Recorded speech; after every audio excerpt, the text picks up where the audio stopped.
Welcome to the TMC Talk Show. Today we are sitting down with Emile Bouret, a man who has done just about every imaginable job in the automotive world. In this episode, Emile talks about working with Jeremy Clarkson. He's one of us, right? One of the guys. I ask him why car designers make ugly cars. And for the first time ever in public, Emile tells us about the time he crashed an Aston Martin. All of this and much more coming to you right now. Now I'm going to be honest with you, Emile. Creating my usual methodical interview narrative for this interview was a little bit more difficult than usual. Not because I didn't know what to ask, but rather there was so much that I could ask. So I doubt that I'll get to ask everything I want to, but let's start at the very beginning. How did you gain a passion for cars? And I understand the craziness with like which way do I go asking him questions, because I'm all over the map. So in fairness, I get it. My passion for cars started with my father, who was a car nut as well. I grew up on the island, born and raised in Puerto Rico, and my dad had a Toyota 2000 GT, which is a pretty rare car, if you know what that is. One of 351, valued at somewhere between $700,000 and $1 million these days. And so my earliest childhood memory, literally my earliest childhood memory, was being with my dad in that car, driving around, really racing around the island. And the memory is that of one of sitting at an intersection and my dad pointing to a Jaguar E-Type and telling me how we would fare against the E-Type. And I'm still a toddler in diapers. So the fact that I even remember that is, and I can close my eyes and picture exactly the intersection, exactly the white E-Type, which is one of the reasons that E-Type is one of my favorite cars aesthetically. But so that's what started it for me. And then I got a book as a kid about Grand Prix and sports racing cars. And I just remember flipping through it, seeing these amazing shapes. These are cars from the 60s and early 70s, which is probably the golden era for sports car racing. And seeing those shapes, I think, spurred the car designer in me as well. So that's kind of how it all started.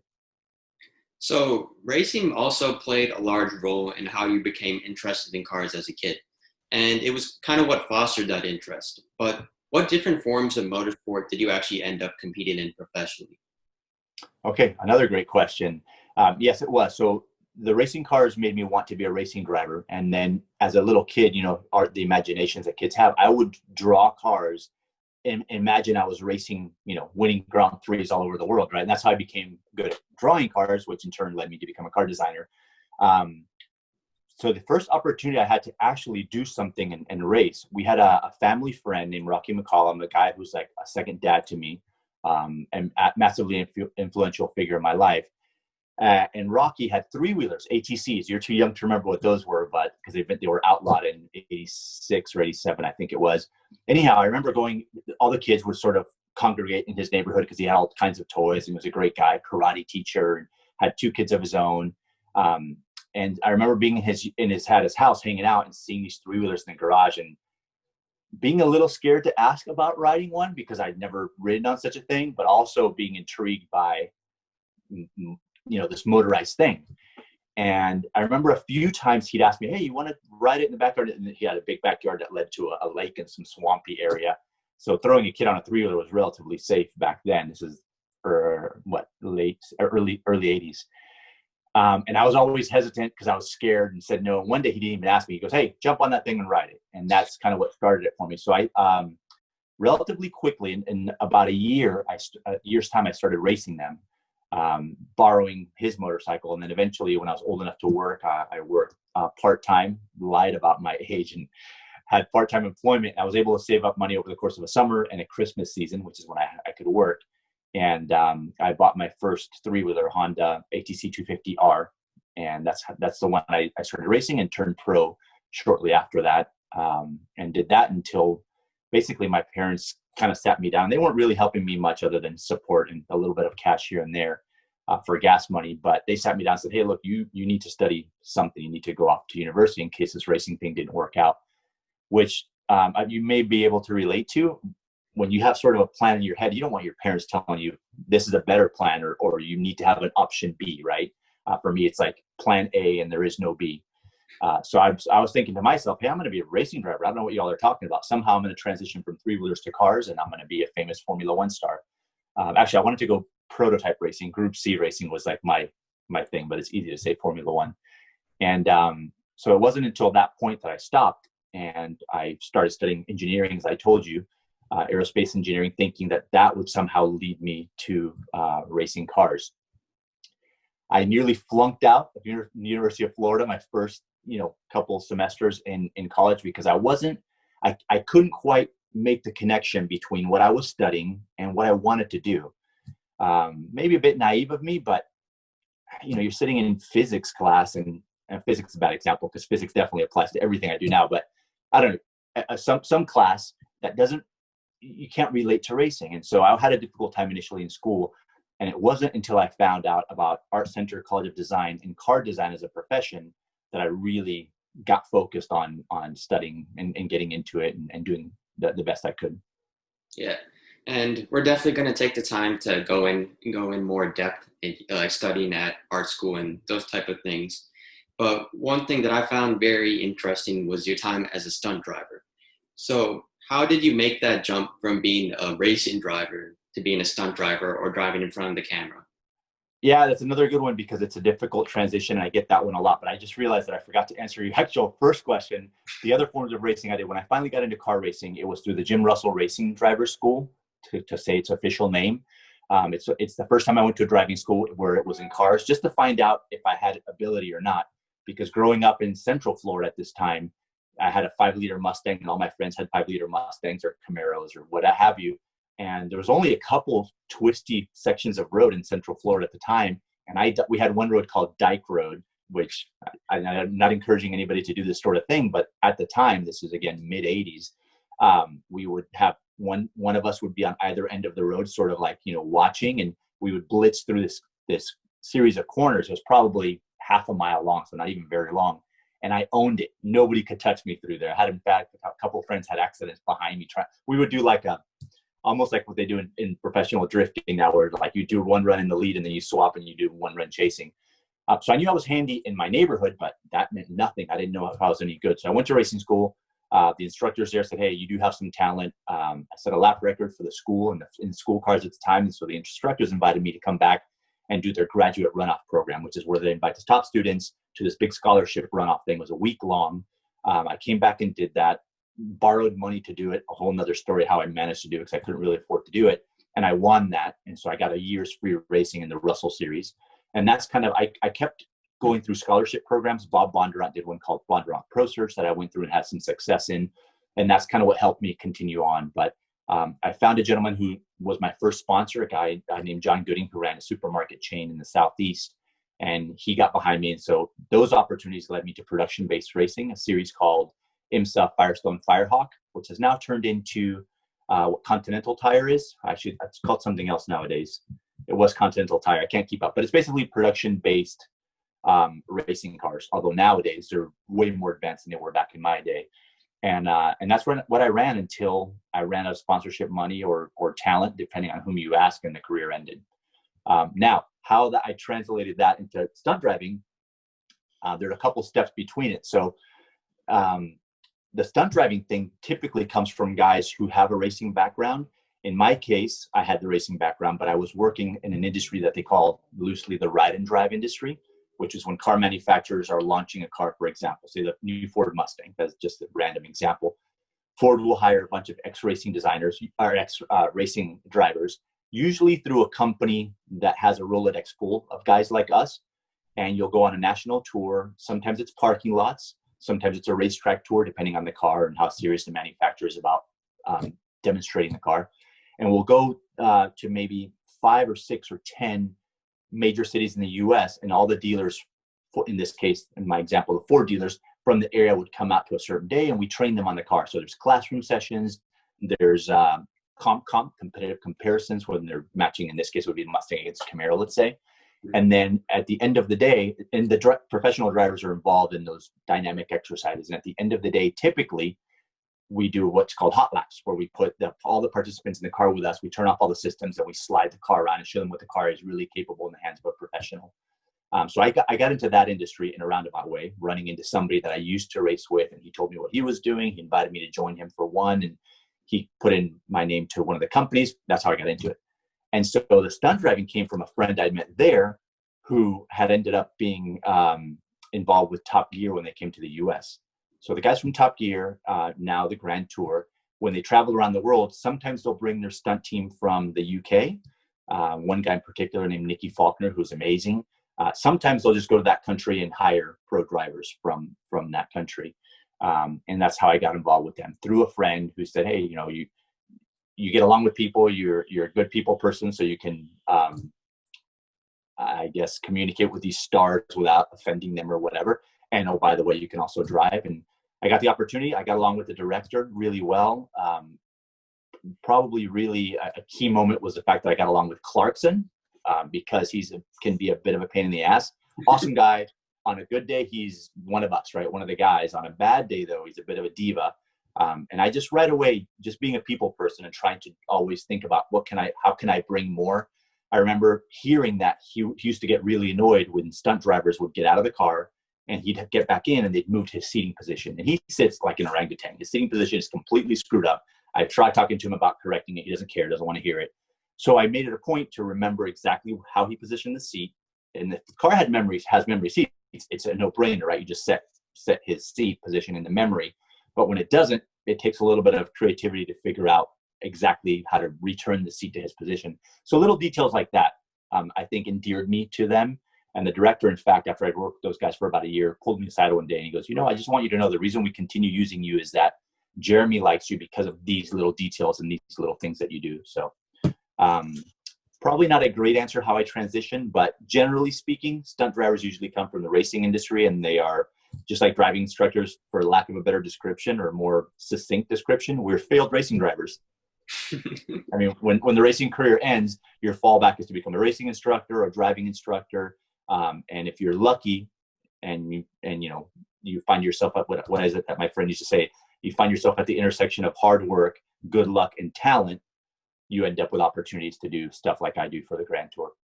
Yeah, I mean, that I'm very interested in how you worked with Jeremy, James, and Richard.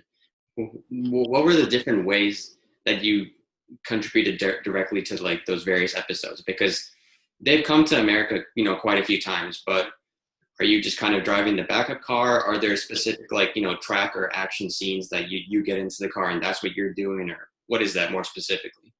Yeah, so as you can imagine, those guys are super busy, writing scripts and running the business, right? Running the empire. And so stuff that you see on the episode, sometimes like the car's just rolling down the street, what they call B-roll, which is not, them and having dialogue in the car, that kind of falls on us. So in that case, we're not really stunt doubles more than just stand-ins.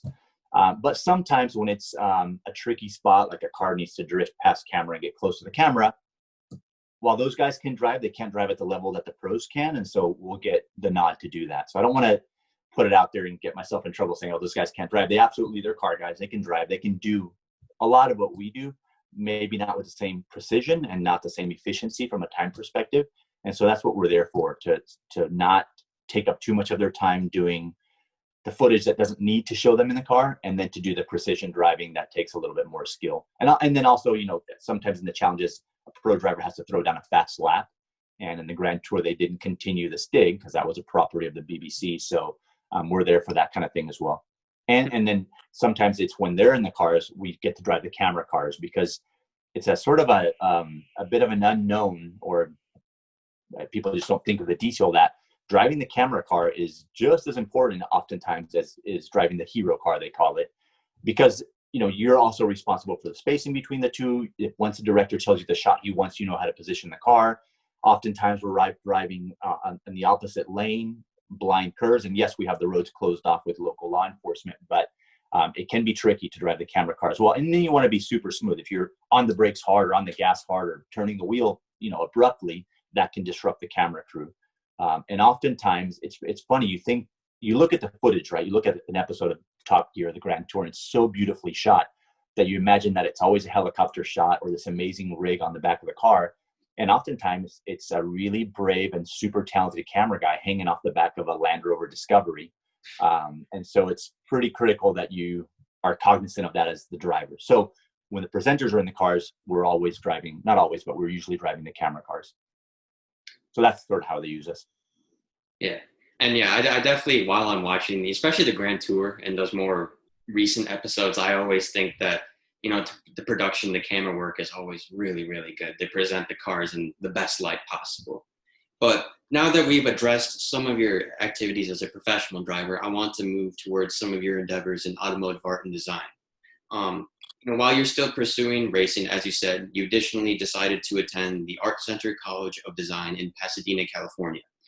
And while there, you studied transportation design. So tell us, what exactly does that mean, and what specifically did you learn during your time in Pasadena?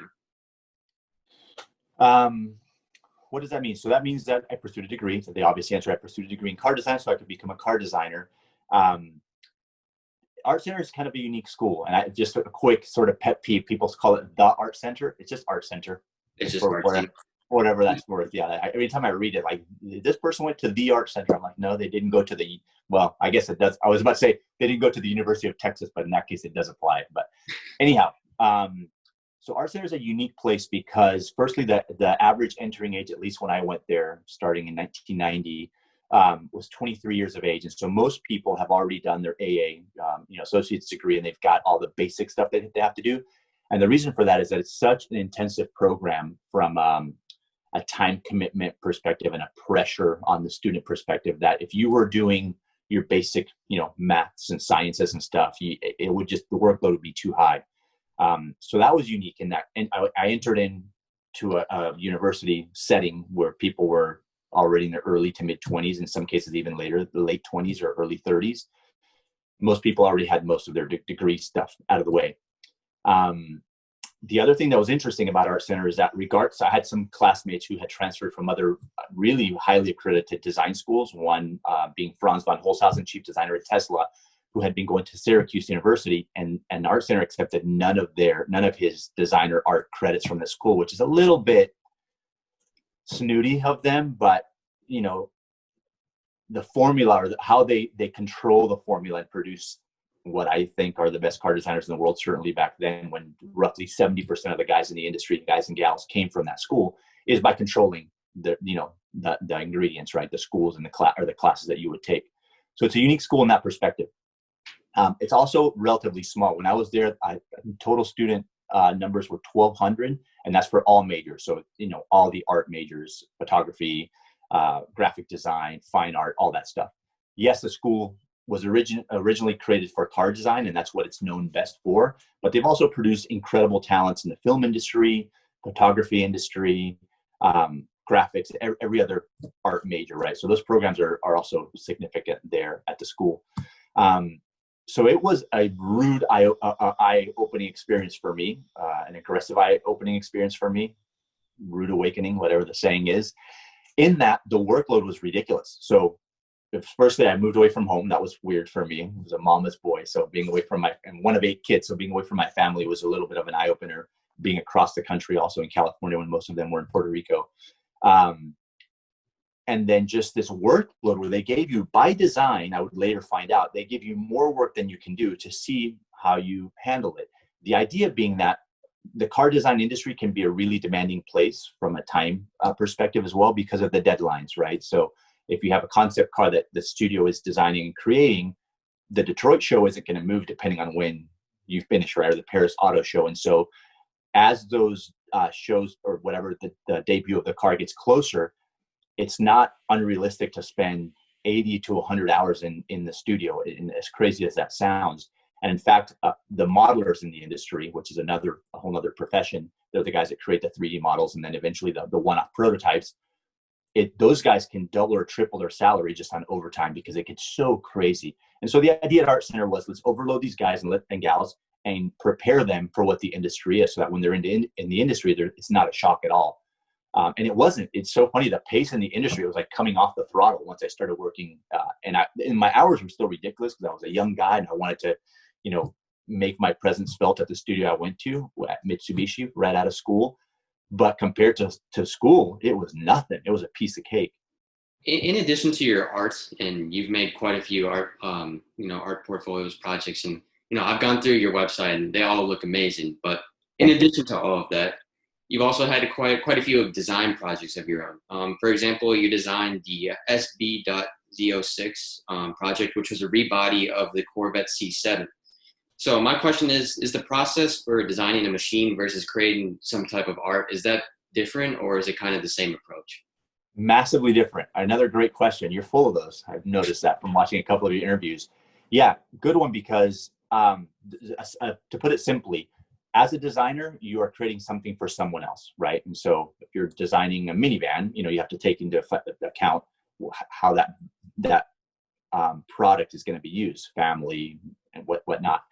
As an artist, when I'm creating a painting, if it's commissioned, yes, you have to think about the client, unless they just give you free reign. But as an artist, you're creating something that it's an egotistical thing. It's a selfish thing. It's something for you, kind of, even though your hope is usually to sell the thing. So very different approach. I think the designer approach is a bit more difficult and more challenging, because yes, there are criteria that you have to adhere to. And you're trying to please a large group of people that fall into that particular, like families, and to continue the example of the minivan. And so there's a freedom to creating art that isn't there in design always. Sometimes it is, sometimes it's not. Well, Emile, it is that time again to transition to my favorite segment. Sid asks stupid questions to respected members of the automotive community. Oh, are we going to get a respected member? Sorry?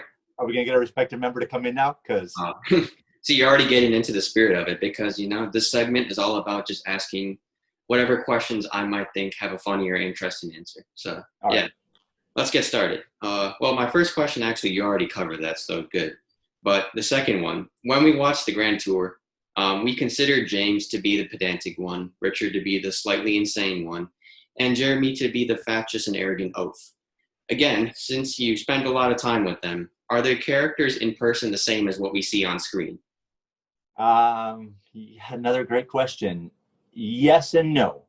James, I would say, is the most normal. He's just an awesome human being. He's the guy that you'd hang out with all the time. You would want him to be your friend, right? And he is kind of what you see is what you get. The whole Captain Slow thing, I don't think he has any interest in going quickly. But he's a really bright guy. They kind of poke fun at him and stuff, and he takes it. But he's super bright, awesome guy. Hammond is probably the most out of character compared to what he seems like in real life, in that he also hems it up and plays like, the fun little guy that, oh, I'm crazy. He's brave. He can drive, but he's brave. And he's almost killed himself twice on the show, right? But he's a little bit more serious in person than his character, I'll say. And then Jeremy is one of the most brilliant people I've ever met, honestly. I've seen him change scripts on the fly. They'll do a take and he'll go, oh, you know what? That doesn't sound right because of blah, blah, blah, blah. So James, I want you to say this, and I'm going to say this, and he'll change it. One of the episodes, if you remember on the Grand Tour, when they went to Detroit and they had the Hennessy Exorcist Camaro, the RTR Mustang, and the Demon, the original script called for Jeremy to be in the Exorcist. And from between day 2 and day 3, I remember the director came down. We're downstairs in the morning in the parking garage getting all the cars ready, and the director comes up and taps me on the shoulder and goes, "Hey, Emile, you're going to be in the Mustang today, and we're moving Matthew to the Camaro." And I thought I'd done something wrong, or I did. I was having fun in the Exorcist because it was 1,200 horsepower. They detuned it to 1,000 horsepower. Still a freaking weapon to drive. Holy crap, what a car! And so I asked the director, I'm like, "Oh, why am I getting moved?" And he's like, just a script change. Jeremy's now in the Mustang, so that's your car, and James in the Camaro, so that's Matthew's car. And so he's just really bright and by the way, rewrote the entire script overnight, because you watch the episode and it makes sense. Captain Slow in the fastest car, the irony of it was kind of funny, haha, right? So Jeremy can be, like I told you earlier before we started the interview, he can be one of the boys and super cool. But sometimes I think the fact that he is mainly writing the show himself with Andy as well, but maybe sometimes the pressures might get to him a little bit, because when things don't go right, man, he can blow up, and you do not want to be on the receiving end of that blow up. The M3 episode the episode in Area 27 in Canada with the fast SUVs, the Porsche Macan PP Performance Pack, the Range Rover Velar, and the Alfa Romeo Stelvio Quadrifoglio. If you remember that episode, there was an M3 that was on the track. Yeah. So the keys had been lost. I was the guy that had driven the car last and pulled up and shut it off there. And so he came to me, and I'll spare you what was said, but put it this way: if I took stuff personally, I would have cried and left. I just didn't take it personally. He had literally had me pull my pockets out to show him that I did not have the keys in my hands. So yeah, so he can be a bit of a challenge. But he's pretty consistent with who he is in real life too, at least in the time I've been around him. But James is the most. To answer your question simply and in a short answer, James is the most like he is normally. Is all the banter that you see on screen, is that all scripted, or is that genuinely just them kind of interacting with each other? It's both. So they'll have their scripts are relatively loose. They have certain points that they want to cover, and sometimes there is the actual sentence written out, and they'll recite it word for word. But they often go off the cuff, and they do so amazingly well. You see it. You see that chemistry on camera when they're on, and it's amazing. I will say sometimes being there, watching them talk before the call to action, and then seeing them act, you can tell that sometimes it's acting, but to me that's to their credit, because they'll be having a discussion or maybe even a disagreement, and when the director kind of said, "Okay, action," it's like they're best friends again. So it is.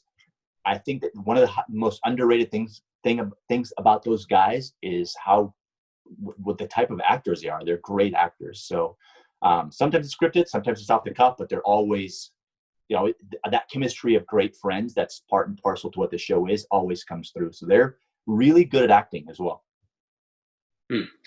I'm going out on a limb here and just assuming something like this has happened to you. But what's like the biggest crash or accident you've been involved in while filming on set as a stunt driver? Yeah, you're not going on much of a limb, because it happens. I mean, look, anytime that you're pushing, whether it's in a racing setting or stunt driving, doing something that's tricky, inevitably you're going to get it wrong here or there. Sometimes you get away with it and it's not a big deal. Other times you crash stuff.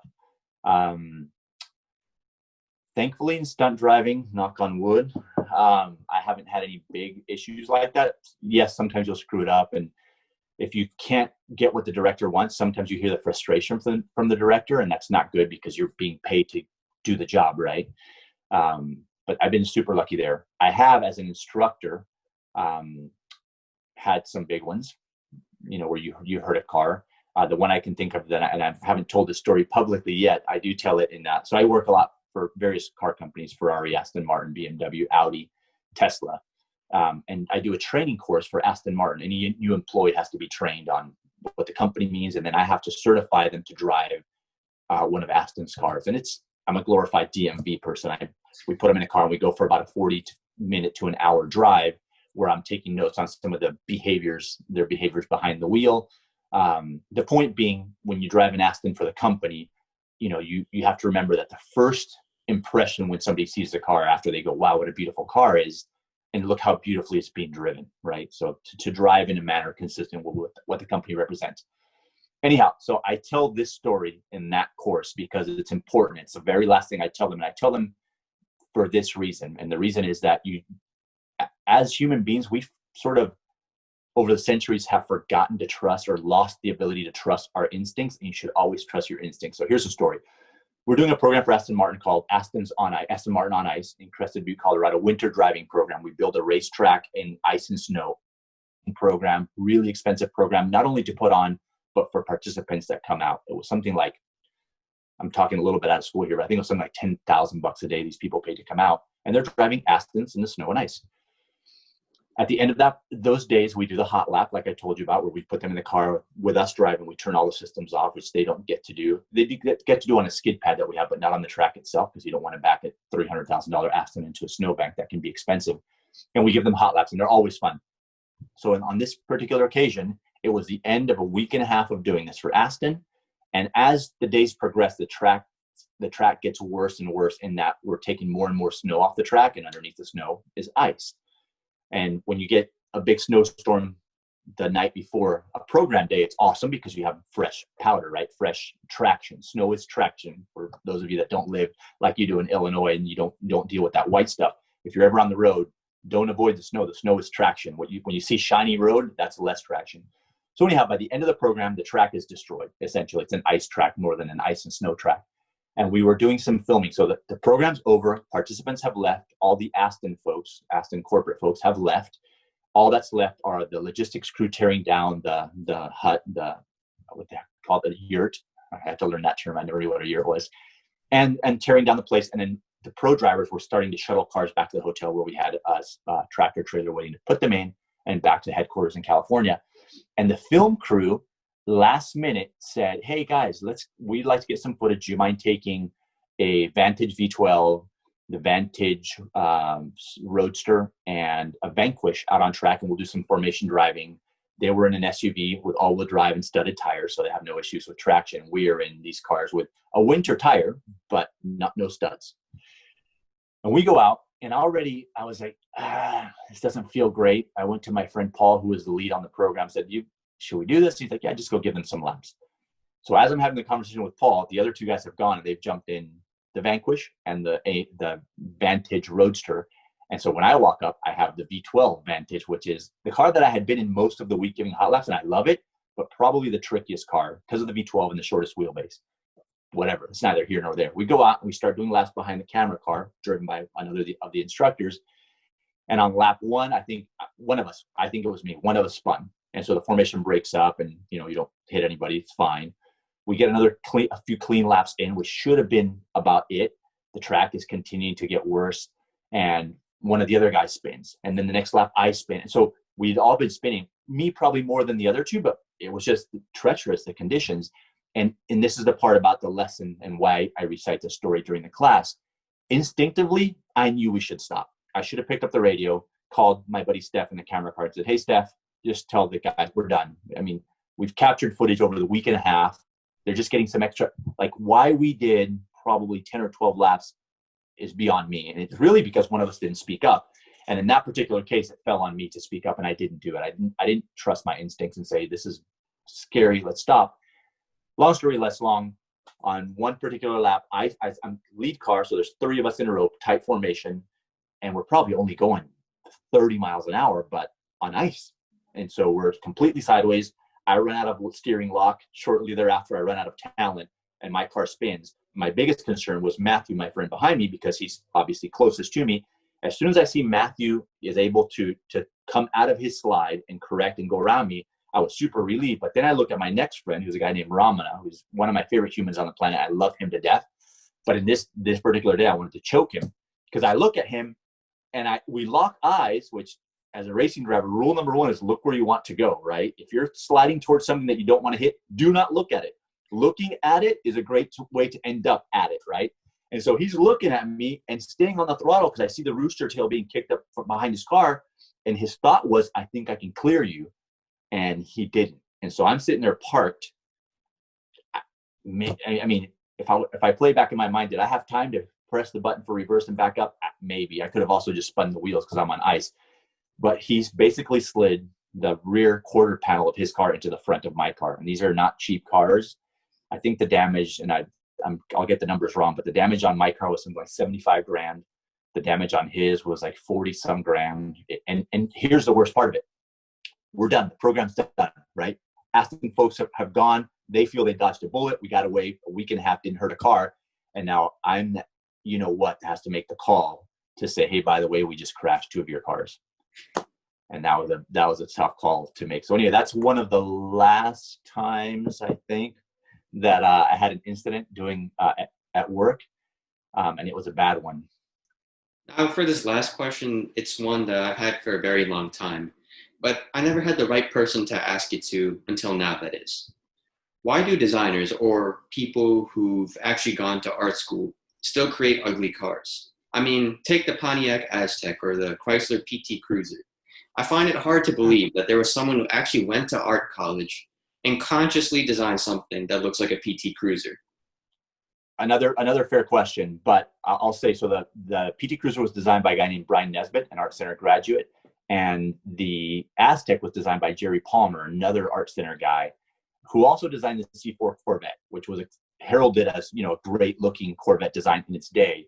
And I think the Aztec gets a little bit of a bad rap. Yes, it's one of the ugliest production cars, in my opinion, although these things are subjective. Let's not forget, if what you and I hate, somebody else could love. But yeah, it's accepted pretty much universally as one of the worst car designs. But if you go back and look at the concept drawings for that car, it was kind of cool and somewhat innovative. The concept car even was pretty not terrible, I'll say.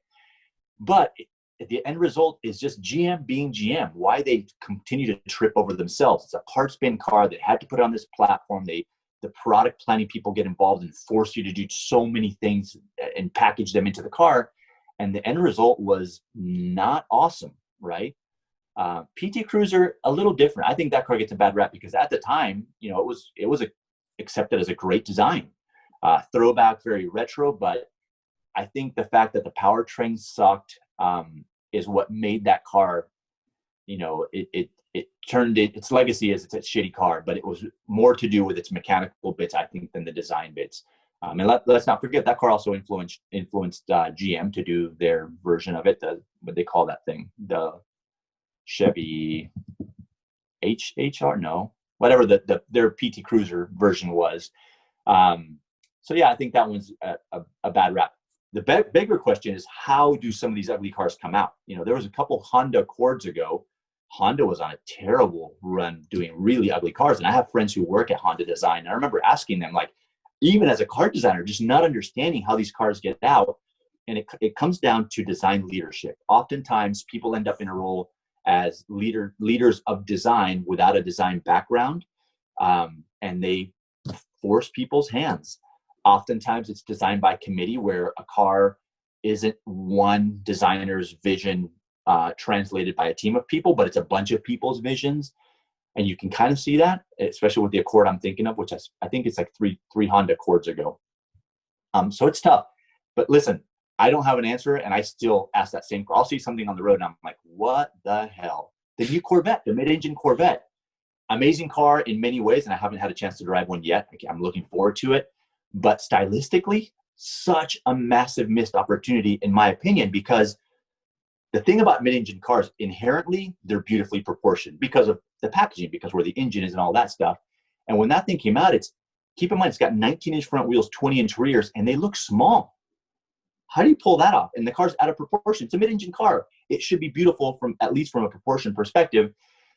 And yes, it looks better with bigger wheels and lower down, but anything does, right? And so that car should have been, I would have loved that car to have been the American car design industry's middle finger to the Italians. And I don't mean that to sound as aggressive as it sounds, but everyone knows the Italians can do beautiful mid-engine cars. I don't think many people expect Americans to do beautiful mid-engine cars. And that Corvette absolutely could have been a beautiful American mid-engine car. And because of, and I do know the background story, because a good friend of mine was in charge of advanced design at GM during that car's sort of development. And it was another car that was, again, GM being GM, it was product team driven, in that people that weren't car designers that clinicked the car. And when you clinic a car, you go to various markets around the country in this case, and you show people a model of the car and the current car, and you ask for their opinions, right? And with the Corvette, the C8 Corvette, I was told that they clinic the car with C7 and C6 owners, which the demographic of those owners tends to be a bit older than, you know, young guys. And a lot of them insisted that the car carry 2 golf bags. Why? There's only a couple Ferraris that carry 2 golf bags, and none of them are mid-engine, right? So that's frustrating. And then another criteria that the product development team forced the design team to meet was that ingress egress should be the same as the C7 Corvette. So getting in and out of the car should be just as simple as getting in and out of a front engine car. That's a mid-engine car is just not gonna do what a front engine car does in many ways, but obviously it has the benefits that a mid-engine car offers. And so, yeah, another car that was less than it should have been because of poor leadership or people in positions to make decisions that shouldn't have been. If you left it to the designers, the C8 Corvette, I'm sure, would be one of the most beautiful mid-engine cars on the planet. As it turns out, it's this mashup of product design or product team needs, presumed customer needs, because if the thing was sexy and couldn't fit golf bags, I bet it would still sell like crazy. And then the design team trying to make the best of it. So yeah, believe me, there are cars that come out and I'm like, how did this escape the studio? I don't get the Prius. How did somebody, a designer, look at a Prius, especially the Prime, right? And say, yep, let's build that. Let's build that, and let's build hundreds of thousands of them. Like, yes, it's not, doesn't give you emissions pollution, but it's visual pollution. And designers actually signed off on that. Unbelievable. They should have their damn design cards revoked if there was such a thing. So anyway, sorry, I got off on a long tangent there. That's all right. That was interesting. I've definitely never heard anything like that before. So that's a new perspective for me. But that is the end of Sid Asks Stupid Questions to respected members of the automotive community, at least for now. So for the time being, let's get back to some more logical interview questions. Just to circle back to, or I should say come full circle, we started off talking about the tremendous variety of ways that you're involved in the automotive industry, in the automotive world, right? So what particular niche has been your favorite? Has it been, stunt driving? Has it been racing? Has it been designing cars? What is that for you? So the interviews I've watched that you've done, you always ask a question that people don't expect. And this is one that I didn't expect because no one's ever asked me that. Out of all the things I do, what is the most satisfying, or which one do I enjoy the most? Yeah, sure. Either of those. Those are two different questions, aren't they? The most satisfying, and this is not a super sexy or fun answer, but we do team driving schools for different manufacturers. And those are the most satisfying because you're taking kids that basically have passed a written test. How this country gives kids a license from just passing a written test is, I don't understand that. We're putting these teenagers, you being kind of right there at 17, right? We're putting people like you behind the wheel of 3,500-pound projectiles after passing a written test. That's borderline criminal. So those programs are hugely satisfying because all those kids that come through there are leaving way better as drivers, way safer. And as a parent, any parent that happens to be watching this video, man, seek out programs for teen drivers, whether it's through BMW, which is what I'm talking about now, or there are other programs out there. There's one called BRAKES, and it's an acronym for Be Responsible and Keep Everyone Safe. Oh, I can't believe I remembered that. BRAKES, so look up brakes.com. There are a few teen driving programs, and some of them are free. Like BRAKES one's free. There's some that are free. So look those up because it's the best insurance you can give yourself to keep your child alive, your young adult alive. So that's the most gratifying, most satisfying. The most fun to work, I think, are the stunt driving gigs. Whether it's a TV commercial, which is really cool because at the end you see the commercial on TV and you're like, that was me. Or working with guys like, those three knuckleheads from England. That's really cool too, because every now and then you'll have a moment where you do something right and pretty cool and everyone's watching, and sometimes you get acknowledged for it, right? Like a high five from someone, or Jeremy will come over and kind of give you a look or something. And those days are pretty amazing too. So yeah, it's all cool. I mean, I've done, programs for Ferrari where I'm giving someone a hot lap at the end of the day in a 4.8 pista or something. And you just bond with that person as your passenger for those 2 minutes where you're, putting your life on the line and trusting us, and you're sliding the car, and you get out and you just think, holy crap, someone's paying me to do this. This is my job for the day. And you pinch yourself going, nope, it's real. It's happening. So a lot of it is really cool. I feel super fortunate and blessed, because there's no other word, to do something that I love. And yes, there are days that are work. Some days you're in a dealership just talking to people that don't want you to be there. But generally speaking, man, I'm playing with cars like I did as a little kid. So what more could you ask for? Yeah, that's true. Well, thank you, Emile, for coming on to the show today. It's been really great just hearing all of your responses. I say from the personal standpoint of someone who's asking questions, I actually like that you've given these nice verbose answers and really given us a great insight into what your daily life is like. I just wanted to say thank you for having me on. I appreciate the questions, especially the ones that I didn't expect, and the platform to, the fact that you let me go on and tell my long answers. As you can tell, I'm a passionate person. Once I get rolling, sometimes I don't know when to shut up. So thanks for your patience on that. And again, thanks for reaching out.